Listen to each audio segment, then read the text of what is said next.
Assalamualaikum warahmatullahi wabarakatuh. Oke, untuk mempersingkat waktu, saya akan membicarakan tentang leadership development 42 ya. Yang kita tahu ya, pada saat ini memang tentang kepemimpinan itu sering kita bicarakan baik di forum maupun di seminar-seminar, walaupun saat ini banyak sekali pengertian leadership yang sudah kita bayangkan atau kita tahu ya. Tapi di sini berdasarkan yang sudah saya tulis di dalam buku SDM Cendekia Strategi Membangun SDM dan Pemimpin Unggul, bahwa salah satu konsep bahwa dari leadership development 2.0 itu adalah pertama adalah keterlibatan tim. Ya, kenapa ini penting? Karena keterlibatan tim itu merupakan suatu hal yang sangat sangat penting sekali ya, karena tanpa adanya keterlibatan tim dalam bekerja ataupun dalam memimpin suatu lembaga ataupun perusahaan itu akan terjadi compang ya, maksudnya seperti itu. Maka diperlukanlah keterlibatan tim yang harus kita lakukan seperti itu.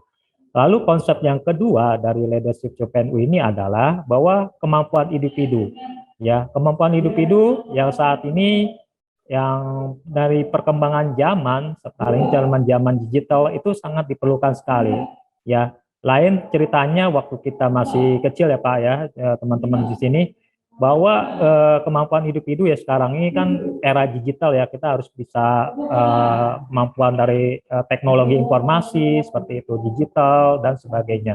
Itu sangat diperlukan sekali dalam konsep leadership development 2.0 saat ini.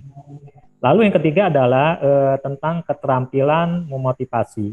Ya, sebagai pemimpin atau leader, ya kita harus bisa mampu memotivasi ya, memotivasi rekan-rekan bawahan kita. Bukan hanya sekedar memerintah saja. Ya, diperlukanlah keterampilan untuk memotivasi bawahan kita seperti itu. Ya. Lalu yang keempat adalah tentang ide-ide super kreatif. Wah, ya seperti itu. Seorang pemimpin ya harus punya ide-ide yang super kreatif ya, lalu diimplementasikan ke bawahannya ya.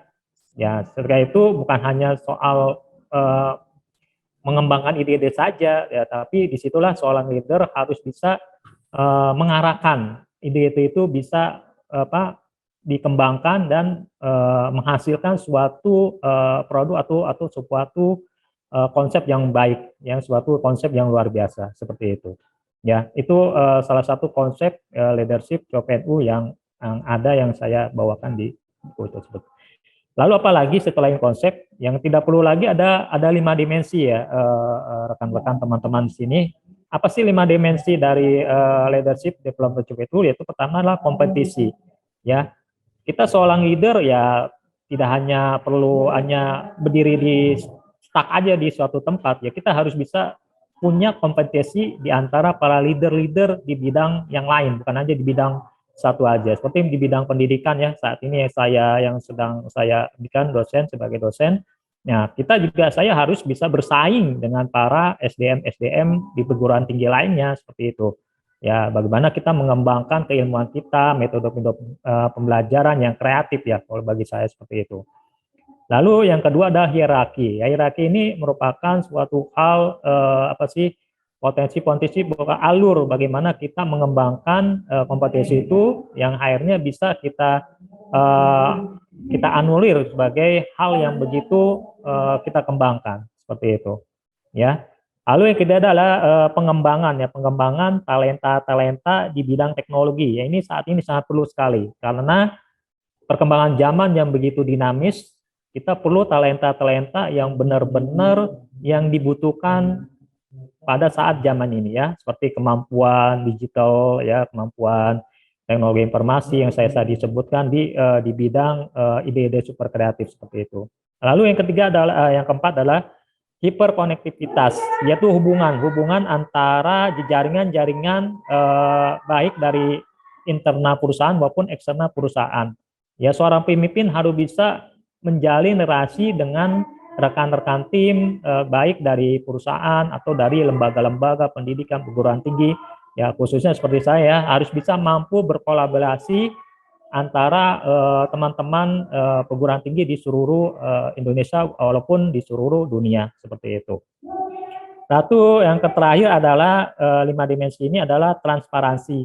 Ya, kita harus bisa transparan ya, tidak boleh stuck di itu saja. Kita harus bisa mengimplementasikan ide-ide kita, dimensi yang tadi saya sebutkan dari poin-poin pertama, kedua, dan ketiga, empat itu bisa diaplikasikan di dalam praktek kita, ya, bukan hanya sekedar ide-ide yang bisa kita kembangkan seperti itu. Itu mungkin pernyataan singkat saya tentang konsep dari leadership development 2.0 dan dimensinya. Pak Antaiwan Bowo, itu pernyataan singkat saya mengenai buku yang ada di leadership. Terima kasih. Assalamualaikum warahmatullahi wabarakatuh.